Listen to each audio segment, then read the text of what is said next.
बहुत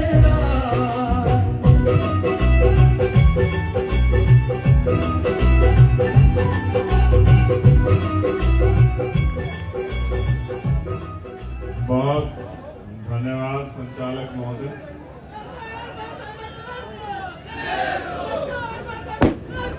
विजय, मैं आग्रह करूंगा साथियों से कि वो बैठ जाए।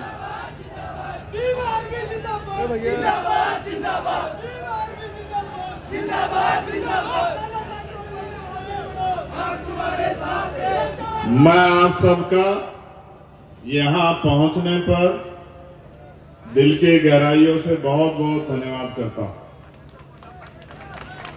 आप पिछले लंबे समय से यहाँ बैठे हुए हैं। जो सम्मानित वक्ता यहाँ बोल रहे हैं उनको आप लोग सुन रहे हैं। एक बड़ा उत्साह आपके अंदर दिखाई दे रहा है। ये उत्साह हमारी ताकत है। मैं आपसे ये आग्रह भी करता हूं कि उत्साह को बना कर रखिए। ये जो साथी आगे खड़े हो गए इनकी वजह से पीछे वालों को परेशानी होगी। मेरा इनसे आग्रह है कि वो अपनी जगहों पर बैठ जाए।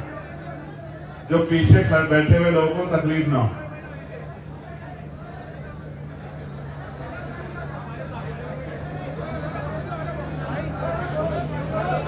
आ जाओ,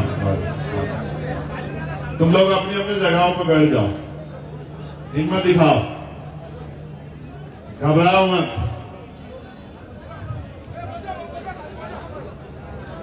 बैठ जाओ, बैठ जाओ। जो यहां से वहां तक के हर आदमी को मेरी शक्ल दिख जाए। वो जो उम्मीदें लेके यहाँ आया था कि मैं आज भाई से मिल पाऊंगा, उसकी उम्मीदें पूरी हो जाए। मैं नौजवानों से कहूंगा जो इधर खड़े वो इस सामने आके बैठ जाए, आसान हो जाएगा।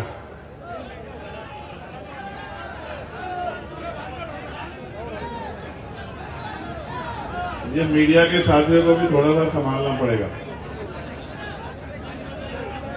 तो मैं आज यहाँ दूल्हे में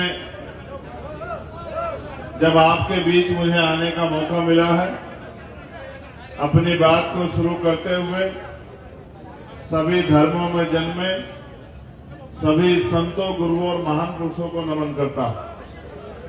उनमें भी राष्ट्रपिता ज्योतिबा फूले, छत्रपति साहू जी महाराज, संत गाडगे जी महाराज, नारायणा गुरु, छत्रपति शिवाजी महाराज, मां जीजाबाई और डॉक्टर बाबा साहब अम्बेडकर को नमन करता हूं। साथ साथ मेरे राजनीतिक गुरु मान्यवर साहब श्री काशीराम जी को और मान्यवर दीना भाना वाल्मीकि जी को भी नमन करता हूं।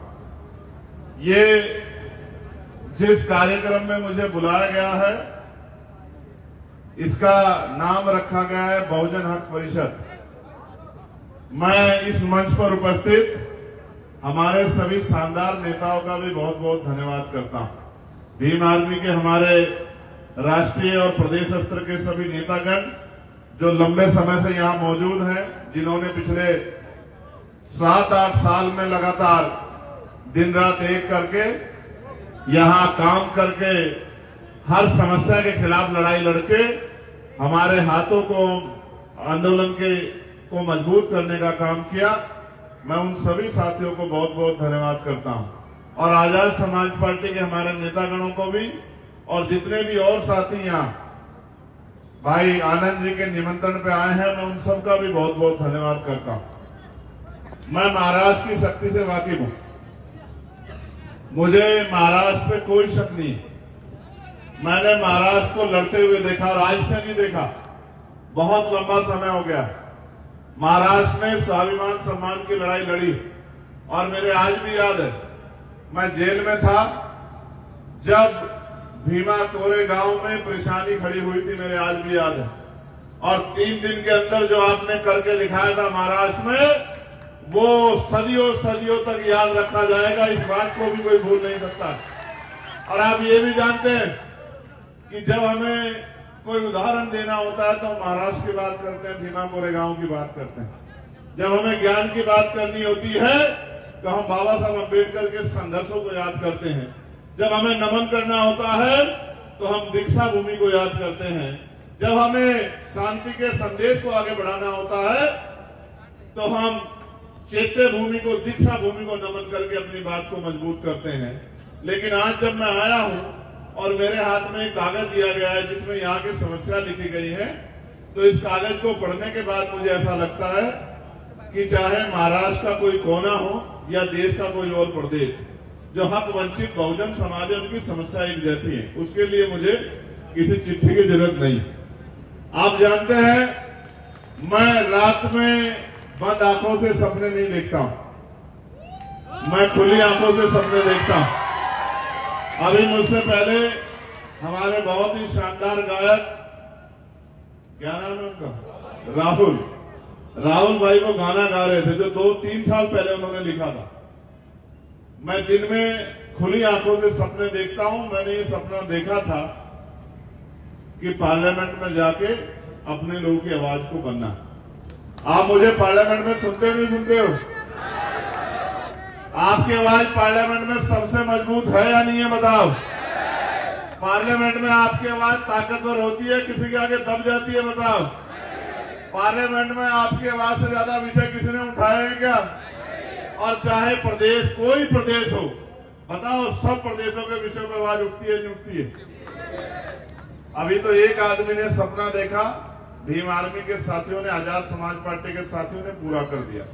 जिस दिन आप मेरे साथ खुली आंखों से सपने देखोगे, मैं लिख के देता हूं कि आपके पास समस्याओं के पर्चे नहीं होंगे। मेरी बात को आप याद रखना।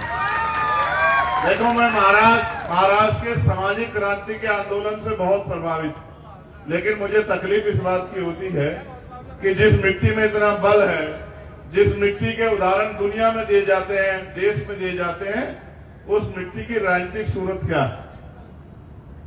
आप ये महसूस करके देखो कि अगर जिस तरह से सामाजिक आंदोलन आपने मजबूत कर रखा है, सांस्कृतिक आंदोलन आपने मजबूत कर रखा है, अपनी विचारधारा, विरासत को जिस तरह आपने बचा रखा है, अगर राजनीतिक रूप से भी आपने उतनी ताकत बनाने का काम किया, तो मैं लिख के देता हूं, आपका हाथ महाराष्ट्र में ऐसा नहीं होगा। आपका हाथ महाराष्ट्र में ऐसा होगा और आपके हाथ में वो ताकत होगी जो लाखों लोगों की जिंदगी बदल देगी। आज यहां बैठे हजारों की संख्या में लोगों को नहीं पता होगा कि महाराष्ट्र का बजट क्या है और वो बजट किसके ऊपर यूज होता है। महाराष्ट्र के लोगों को नहीं पता होगा, जितने लोग हजारों की संख्या में यहां बैठे, और वो बजट किसके मेहनत की कमाई से तैयार होता है ये भी नहीं पता होगा। और उस बजट को, वो बजट किस तरह से आपकी कलम की ताकत से आगे बढ़ सकता है, इसका एहसास भी नहीं होगा।